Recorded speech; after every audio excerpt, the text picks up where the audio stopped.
دابەزینی بەهای تمەن و لیرەی تورکی لە بەرامبەر درای وڵاتاندا پێچەوانەی پێشبینی هاوڵاتیان کاریگەری خراپی لەسەر نرخی شمەک و ئاستی هاوردەکردنی کاڵا بۆ هەرێمی کوردستان دروست کردووە. ئەو کەسانەی کاری ئاڵوگۆڕی دراو دەکەن هۆکاری دابەزینی بەهای تمەن و لیرەی تورکی بۆ کێشەی سیاسی و گوشارەکانی ئەمریکا دەگەڕنەوە.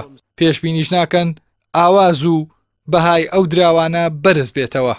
5 مانگ لەمەوە پێش 4500 من بۆ ئێستا 8070 منە. مەسەڵەن ئێستا ئەم دەقەیە بازار 8070 منە و تا 8800 منیش ڕۆیشتووە.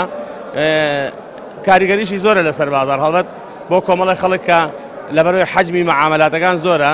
مەسەڵەن کەسێک 10 ملیارد تمەنەکڕێ لە ماوەی 20 ڕۆژە لە 125 دابەزی، یعنی لە یەک دەفتەر 25 گەڵا کابرا زەرەر ئەکا.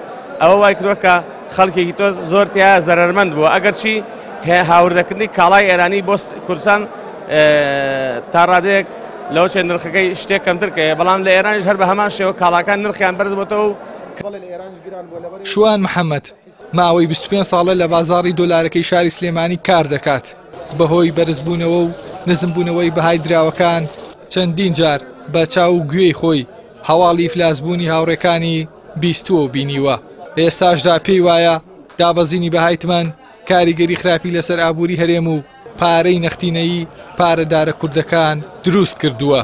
چەنەها کەسێ ئیفلاسی کردو لەم حسابە پارەی بەرز و نزمی زۆر کراوە، زۆری فرۆشتووە، گوێی نەیاوەتێ، فێکی ئەوەی نەکردوەوە دینار بەرەوە لا زیێڕوە. تەنانە لە دیناری 2 قرانیشە چەنەها کەس ئێمە ئەزانین لە ئێران و لە عێراق هەر عینەشت ئیفلاسی پێکرا. بەس ئەم ئەزمونەی کە دروست بووە حربێکی اقتصادیە کە لە ئێران ئەکرێت حربی اقتصادیش چووە هەچ وڵاتێک ئەو وڵاتە تەدمیر ئەبێ. مامەڵەی بازرگانەکان بۆ هێنانی کاڵا بە دۆلارە، هەر بۆیە دابەزینی نرخی تمەن و لیرە کاریگەری پێچەوانەی لەسەر هاوردە و نرخی کاڵاکان دروست کردووە. بە شێوەیەک هەم هاوردەی کەم کردوێتەوە و هەم نرخی بەشێکی زۆر لە بەرهەمە پیشەسازیەکانی لە ناوخۆ و دەرەوەی ئێراندا بەرز کردوێتەوە. هاوردەکارانی ئێمە کە کاڵا لە هەر وڵاتێکەوە دێنە هەرێمی کوردستان ڕەسیدی پارەکەیان دۆلارە، واتە ئەو دەورە خراپە نابینێ کە لە ڕەسمالی دابەزێ. ئەو بە دۆلار شتەکان ئەکڕێ و لە هەرێمی کوردستانیشدا بە شێوەی جملە بە دۆلار ئەیفرۆشێ و پاشان بە دینا ئەکرێ بە دینار.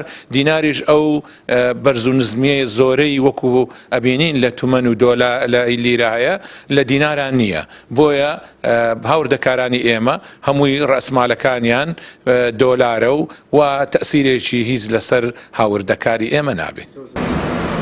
لە بازاڕەکانی هەرێمی کوردستاندا بەهای 100,000 تمەن بە نزیکەی 70,000 دینار و بەهای 100 لیرەی تورکی با بڕی 26,750 دینار مامەڵەی پێوە دەکرا. با بڕوای شارەزایانی بوارەکە ئەوەی لەو بینەدا زیانمەندی سەرەکیە ئەو کەسانن کە بەردەوام مامەڵە بەو دراوانەوە دەکەن و ڕێژەیەکی زۆر لە نەختینەیی لە تمەن و لیرەیان لای خۆیان گلداوەتەوە.